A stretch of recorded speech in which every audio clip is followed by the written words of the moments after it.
To the word by word नहीं रहेगा, ये हम रिवीजन मतलब किसी चीज़ को दोबारा सोचना और रिकॉल करने की कोशिश करना उस वे में करेंगे। ये चैनल का संक्षिप्त परिचय है। आप यदि नए हैं तो पिछले वीडियोस भी देख लें और इसे पॉज करके आप इसके बारे में पढ़ सकते हैं। साथ ही टेलीग्राम चैनल से भी आप जुड़ सकते हैं। शुरुआत करते हैं।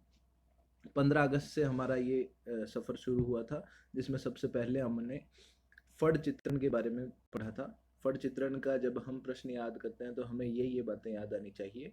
कपड़े की पृष्ठभूमि पर रेजा, कपड़े की पृष्ठभूमि जिसे रेजा बोलते हैं, उस पर लोक देवताओं के चित्र और शौर्य गाथा को फड़ चित्रण की कला कहते हैं।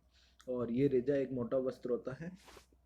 शाहपुरा भीलवाड़ा का जोशी परिवार, श्रीलाल जी जोशी, जिनको 2006 में पद्मश्री मिला, उनका जिक्र हमें इसमें करना है।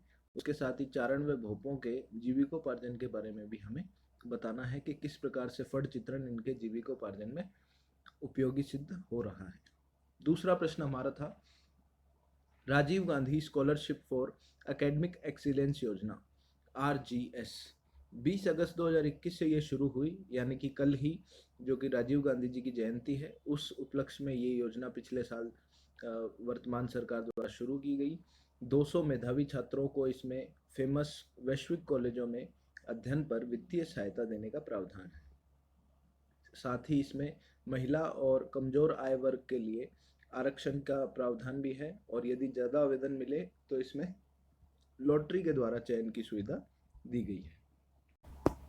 अगला हमारा प्रश्न है उच्च शिक्षा में राज्य सरकार के प्रयास।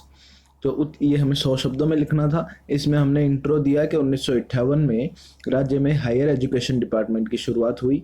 उसके बाद में कोरोना में इसने क्या क्या इनिशिएटिव लिए उसके बारे में हमने बताया कि ज्ञान दूत, ज्ञान परख और ज्ञान सुधा। ज्ञान दूत से कॉलेज की क्लासेस, ज्ञान परख से मॉक टेस्ट और ज्ञान सुधा से कम्पिटिटिव एग्जाम्स की क्लासेस ऑर्गेनाइज की गई।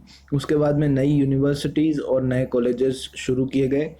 नई यूनिवर्सिटीज़ में हमें 4 यूनिवर्सिटीज़ का जिक्र करना है, और नए कॉलेजेस के रूप में आदिवासी अंचलों में खोले गए कॉलेज, महिलाओं के लिए खोले गए कॉलेज और कृषि के लिए खोले गए कॉलेज का हमें जिक्र करना है। इसके साथ ही रिक्त पदों पर भर्ती के लिए विद्या संबल योजना के तहत गेस्ट फैकल्टी टीचर्स की अरेंजमेंट करना भी हमें इसमें हाईलाइट करना है। साथ ही RGS योजना जो हमने पिछले पेज में पढ़ी, उसके बारे में भी हमें बताना है। 200 लोगों को 150 नामचीन यूनिवर्सिटी में फाइनेंशियल हेल्प, जो कि है Rajiv Gandhi scholarship for academic excellence योजना। ये सारे उच्च शिक्षा के क्षेत्र में राज्य सरकार द्वारा किए गए प्रयास हैं। उसके बाद में अगला प्रश्न है पुनर्जागरण का अर्थ, और ये इटली में ही क्यों शुरू हुआ, इसके क्या कारण रहे। तो अर्थ के रूप में हमने कीवर्ड्स में पढ़ा था कि 12वीं से 15वीं सदी तक चला बौद्धिक व उदार सांस्कृतिक आंदोलन, जिसमें मध्यकालीन बंधनों से मुक्त होने व तर्क व जिज्ञासा आधारित स्वतंत्र बौद्धिक चेतना का आंदोलन एक देखने को मिला, जिसे पुनर्जागरण आंदोलन कहा गया। ये इटली में ही क्यों हुआ, इसके पीछे के कारण, पहला वहाँ की जियोग्राफिकल कंडीशंस। भूमध्य सागर में इटली की जो जियोग्राफिकल कंडीशन है वो बहुत अनुकूल है, जिससे यहाँ समृद्ध नगर से समृद्ध मध्यम वर्ग का उदय, और साथ ही एक कारण किस्तुनतूनिया का पतन हुआ। जो किस्तुनतूनिया था उस पर टर्किश अधिकार हो गया, जिस कारण से नए सी रूट्स को खोजने का अभियान चलाया गया, और जिन्होंने पुनर्जागरण में एक उद्वेलक के रूप में कार्य किया। अगला प्रश्न है हमारा यूरोप में पुनर्जागरण के क्या कारण थे।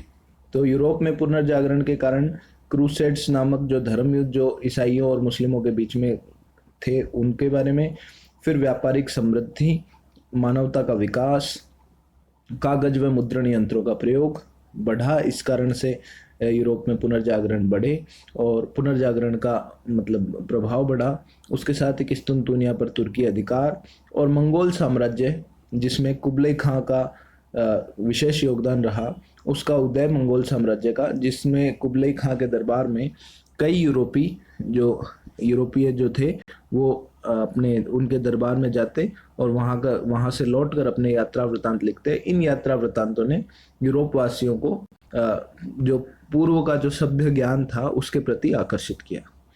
उसके साथ ही पुनर्जागरण का प्रभाव व परिणाम के बारे में हमने पढ़ा कि सबसे पहले हम पुनर्जागरण की परिभाषा का इसमें फिर से प्रयोग करेंगे, और प्रभाव में हमें साहित्य में जो हुए सुधार, कला में जो सुधार हुए और विज्ञान में जो सुधार हुए उनको हाईलाइट करना है। साहित्य के सुधारों की यदि हम बात करें तो लोकल रीजनल भाषाओं में जो रचनाएं थी वो आरंभ हुई। जर्मन, अंग्रेजी, फ्रेंच इन भाषाओं का प्रयोग किया जाने लगा। साहित्यिक विषय वस्तु चर्च और जो मजहबी ज्ञान था उसके उसके उसके अलावा अब दैनिक जीवन की विषय वस्तु पर भी साहित्यिक कार्य होने लगे थे। दांते, पेट्रार्क, मूर, इरेस्मस ये कुछ विचारक थे। इनमें शेक्सपियर का भी नाम आता है। इसके बाद में कला के क्षेत्र में कैनवास व तेल चित्रों का प्रयोग शुरू हुआ। नए लौकिक प्रयोग देखने को मिले, वो चाहे स्थापत्य कला हो, चाहे चित्रकला हो, चाहे अन्य कोई कला हो, सभी कला में पुनर्जागरण के काल में नए लौकिक प्रयोग देखने को मिले। इसी तरह विज्ञान में भी नए नए वैज्ञानिक आविष्कार, वैज्ञानिक दृष्टिकोण में लोगों का तार्किक रूप से विकास हुआ। यदि हम इसके पुनर्जागरण के परिणामों की बात करें तो परिणामों में सर्वप्रथम अभिव्यक्ति की भावना, भौतिकतावादी दृष्टिकोण का विकास, वैज्ञानिक दृष्टिकोण का विकास, राष्ट्रीयता का विकास और पुरातन के आडंबरों से लोगों का मोहभंग होना, ये इसके मुख्य इसके परिणाम रहे। अगला हमारा प्रश्न है सुधार आंदोलन व्हाट एंड व्हाई। तो पुनर्जागरण के बाद आई अवेयरनेस से चर्च और पोप के आडंबर युक्त आचरण व शोषण के अगेंस्ट ये एक आंदोलन था जिसे सुधार आंदोलन कहा गया। जब वाई की बात करें तो ये क्यों हुआ? ड्यू टू पुनर्जागरण के कारण लोगों में चेतना आई। पोप का अनावश्यक हस्तक्षेप, पोप का एक समय में हस्तक्षेप राज्य के व्यक्तिगत मामलों में, न्यायिक मामलों में सभी में बढ़ गया, जिससे राजा और प्रजा दोनों पोप से एक तरह से परेशान थी। तो उसके कारण से ये सुधार आंदोलन शुरू हुए।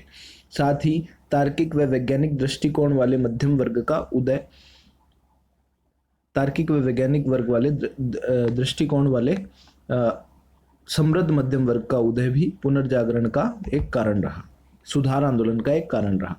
उसके बाद में क्षमा पत्रों की बिक्री जो इसका एक तात्कालिक कारण रहा। और इसके बाद में हमने लिमेंट व नॉनसिमस, एक्स कम्युनिकेशन और इंटरडिक्ट, ये कुछ टर्म्स थी जिनको 15-15 शब्दों में डिफाइन करना था। तो लिमेंट व नॉनसिमस जो है वो पोप के प्रतिनिधि जो राज्यों पर नियंत्रण रखते थे उन्हें कहा गया लिमेंट व नॉनसिमस। उसके बाद में एक्स कम्युनिकेशन और इंटरडिक्ट, ये दोनों पोप को प्राप्त एक कुछ विशेषाधिकार थे।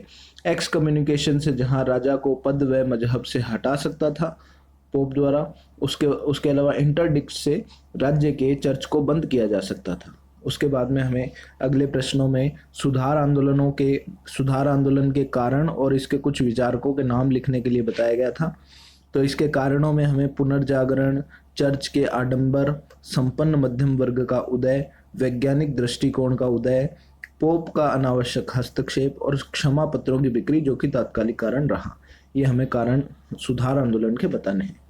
वहीं जब बात चले इनके विचारकों की तो हमें सबसे पहले जॉन वाइक्लिफ, जिन्हें the morning star of revolution भी कहा गया, उसके साथ ही इरेस्मस जिनकी रचना the praise of folly, Luther जिन्होंने जर्मनी में सबसे अग्रिम भूमिका निभाई, उसी तरह कॉल्विन ने कॉल्विनवाद दिया, ज्विंगली और जॉन हंस इत्यादि कई विचारक थे जिनका नाम हम यहाँ पे हाईलाइट कर सकते हैं।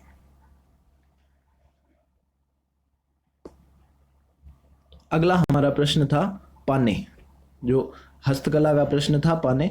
तो पर्व त्योहारों पर कागजों पर बने देवी देवताओं के चित्र जो कि ग्रामीण परिवेश में सर्वसुलभ हों, सभी वर्ग के लिए अवेलेबल हों, इजीली अवेलेबल हों, तो उन्हें पाने कहा गया है। ये पानों का त्योहारों पर विशेष महत्व है। उसके साथ ही काष्ठ कला की यदि हम बात करें तो यूं तो काष्ठ कला पूरे राजस्थान में फेमस है, लेकिन चित्तौड़ के बस्सी क्षेत्र की जो काष्ठ कला है उसका हमें विशेष वर्णन अपने इसमें उत्तर में करना है।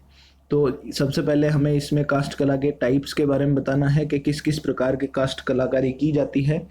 तो उनमें हम बाजोट का जिक्र करेंगे, मोर चोपड़ा का जिक्र करेंगे, मुखौटा, विमान, बेवाण और कावड़, इन सभी का हम जिक्र करेंगे। और बेवाण के बारे में हमें विशेष चर्चा करनी थी। कावड़ जो है वो मंदिर नुमा काष्ठ कलाकृति है जिसमें मल्टीपल डोर्स होते हैं। रामायण और महाभारत की लीलाओं का चित्रण इसमें किया जाता था। एक के बाद एक गेट्स खुलते जाते हैं और अंततः जो भी इष्ट देव या जिसकी लीला परफॉर्म की जा रही है उसकी मूर्ति उसमें अंतिम जो गेट खोलने पे दर्शाई जाती थी। वहीं बेवाण की अगर हम बात करें तो ये भी मंदिर नुमा काष्ठ कलाकृति है, लेकिन ये सिंगल डोर की है, अन्य 3 दिशाओं से ये पैक्ड है। और अनंत चतुर्दशी और झूलना चतुर्दशी को इसको जुलूस में प्रयुक्त किया जाता है। जुलूस में जो भी इष्ट देव हैं उनकी मूर्ति को बेवाण में रखकर उसका जुलूस निकाला जाता है। अगला हमारा प्रश्न था प्रोटेस्टेंटवाद के बारे में बताना था। तो सुधार आंदोलन, पुनर्जागरण, इन सब के बाद में यूरोप में स्पीयर की पंथिक सभाएं आयोजित की गई। 1526 और 1529 में क्रम से पहली और दूसरी पंथिक सभाएं आयोजित की गई, जिसमें जो प्रस्ताव पारित किए गए उन प्रस्तावों के विरोध के में जो लूथरवादियों ने आंदोलन चलाए उन आंदोलन को प्रोटेस्ट यानी विरोध, प्रोटेस्टेंटवाद कहा गया। ऑक्सफर्ड स्वीकृति में इन 1530 ऑक्सफर्ड स्वीकृति जो कि 1530 में हुई उसमें इन प्रोटेस्टेंटवादी विचारों को सिद्धांत के रूप में स्वीकार किया गया। उसके बाद में एंग्लिकनवाद, जब ब्रिटेन में सुधार आंदोलन आयोजित किए गए उन्हें एंग्लिकनवाद का नाम दिया गया। ब्रिटेन के राजा हेनरी और उनकी रानी कैथरीन के मध्य विवाद था। जब राजा हेनरी ने पोप को उनका विवाह अमान्य करने का अनुरोध किया तो पोप ने इस विषय में कोई सक्रिय निर्णय नहीं लिया, जो कि एक स्टोरी है, क्योंकि जो कैथरीन जो रानी थी वह रोमन सम्राट चार्ल्स पंचम की भुआ थी, जिस कारण से पोप इस मामले में कोई सक्रिय निर्णय नहीं ले पा रहा था, क्योंकि पोप की जो सुरक्षा थी, पोप की वो रोमन चर्च की जो सुरक्षा थी उसका जो उस समय नेतृत्व था वो सम्राट चार्ल्स पंचम की सेना के द्वारा था। तो पोप को भय था कि मैं इस बारे में कोई भी सक्रिय निर्णय लूंगा तो उससे रोमन सम्राट चार्ल्स पंचम मेरे इस निर्णय से छिन्न भिन्न हो जाएगा, इसलिए पोप ने इस विषय में कोई निर्णय नहीं लिया। अंततः हेनरी ने इनिशिएटिव लेते हुए एक्ट ऑफ सुपरमेसी पारित किया और खुद को ब्रिटेन के चर्च का प्रधान नियुक्त किया, और ब्रिटेन का चर्च का प्रधान नियुक्त कर अपने ये सारे जो उनको अपने कार्य करने थे वो उन्होंने पूर्ण किए। ये एक्ट ऑफ सुपरमेसी के द्वारा उन्होंने ब्रिटेन में राष्ट्रीय चर्च की स्थापना की और इन्हीं राष्ट्रीय चर्चों को एंग्लिकन चर्च के नाम से जाना गया और इस पूरी घटना को एंग्लिकनवाद के नाम से जाना जाता है। अगला हमारा प्रश्न है प्रतिवादी धर्म सुधार आंदोलन। ये कैथोलिक चर्च के द्वारा आयोजित किए गए, ट्रेंट की सभा में आयोजित किए गए।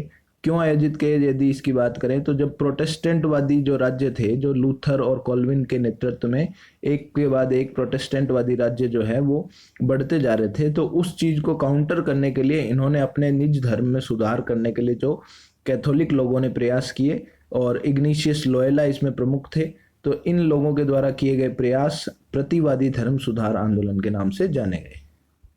फिर हमारा अगला प्रश्न था मृण शिल्प के बारे में हमें लिखना था। मांगलिक कार्यों, त्योहारों में प्रयोग किए जाने वाले चित्रित मृदभांड जिन्हें मृण शिल्प कहा जाता है, इनके लिए राजसमंद जिले का मोलेला जो क्षेत्र है वह फेमस है। मृण शिल्पों की यदि हम बात करें तो सर्वर माट जो कि इंगेजमेंट में यूज किया जाता है, करवा पूजा में करवा यूज किए जाते हैं, कलश पूजा गणेश स्थापना के दौरान किया जाता है, उसमें कलश यूज किया जाता है, पंचमुखी घड़ा जो है वो गंगा पूजा के दौरान प्रयोग किया जाता है। तो ये मृण शिल्पों के कुछ प्रकार थे और उसका जो मुख्य स्थान और किस प्रकार से उनका यूज किया जाता है वो हमें बताना था। अगला हमारा टर्म था हस्तकला में ही मांडना। तो मांडना का शाब्दिक अर्थ होता है अलंकृत करना। सरल ज्यामिति कलाकृतियों द्वारा अलंकृत किया जाना मांडना कहलाता है। गोबर की लिपी हुई सतह पर जब गेहूं, चूने या खड़िया से उकेरा जाता है तो उसे मांडना कहते हैं, और ये स्त्रियों के हृदय की भावनाओं का उद्गार है विशेष रूप से, और ये मांडने का हमने वर्णन किया। उसके बाद में सुधार आंदोलनों के परिणाम के बारे में हमें बात करनी थी। तो हमने सुधार आंदोलन के परिणाम के रूप में सर्वप्रथम ईसाई मजहब का जो विभाजन हुआ कैथोलिक और प्रोटेस्टेंट में, उसके बारे में बताना है। उसके बाद में हमें प्रतिवादी सुधार आंदोलन जो कैथोलिक्स द्वारा आयोजित किए गए इग्निशियस लोयोला के नेतृत्व में, उनके बारे में बताना है। ट्रेंट की सभा हुई वो बताना है। फिर राष्ट्रीय भावना का विकास हुआ, जगह जगह राष्ट्रीय चर्च बने। फिर मजहबी गृह युद्धों का आरंभ हुआ। तो हमने देखा कि स्विट्जरलैंड में, जर्मनी में, लगभग सभी जगह मजहबी गृह युद्ध में दोनों जो वर्ग थे कैथोलिक और प्रोटेस्टेंट, दोनों के मध्य परस्पर संघर्ष देखने को मिला। इसी तरह साहित्य व शिक्षा का भी प्रसार हुआ, जो लोकल रीजनल लैंग्वेज में साहित्यों की रचना हुई। उसके साथ ही समाज में नैतिक अनुशासन भी बढ़ा, आर्थिक विकास व पूंजीवादी प्रवृत्ति को भी प्रोत्साहन मिला। तो ये सब सुधार आंदोलन के परिणाम के रूप में हम चिन्हित कर सकते हैं। उसके बाद में अगला था औद्योगिक क्रांति, उसका मीनिंग और उससे ब्रिटेन में हुए परिवर्तन। तो औद्योगिक क्रांति जो हमने एक डायग्राम के थ्रू समझा था कि जब जनसंख्या वृद्धि हुई, संसाधनों में वृद्धि हुई, तो मांग में वृद्धि हुई, और जब मांग में वृद्धि हुई तो उत्पादन में वृद्धि हुई, और उत्पादन में वृद्धि से विदेशी व्यापार और लोगों के आर्थिक समृद्धि में भी वृद्धि देखने को मिली। तो ये हमने औद्योगिक क्रांति समझा, औद्योगिक क्रांति के बारे में पढ़ा। उसके बाद में हमने औद्योगिक क्रांति से ब्रिटेन में हुए परिवर्तन के बारे में चर्चा की। तो सबसे पहले हमने पाया कि मशीनों का प्रयोग इसके द्वारा बढ़ गया, और मानव श्रम आधारित जो उद्योग थे उनमें कमी देखने को मिली। इस्पात का प्रयोग बढ़ गया था, और कृषि का व्यवसायीकरण और मशीनीकरण शुरू हो गया था। बैंकिंग पद्धति और सुसंगठित अंतर्राष्ट्रीय व्यापार का विकास हमें देखने को मिला, और जल शक्ति के नए विकल्प हमें देखने को मिले। और तो ये हमने 15 से और 20 तारीख तक जो भी हमने क्वेश्चंस अटेम्प्ट किए हैं उसका एक क्विक रिवीजन करने की कोशिश की। तो थैंक्स फॉर वाचिंग। और आप लोग यदि टेलीग्राम चैनल ज्वाइन करते हैं तो वहाँ पे आप इसके पीडीएफ्स भी प्राप्त कर सकते हैं। Thank you. जय हिंद।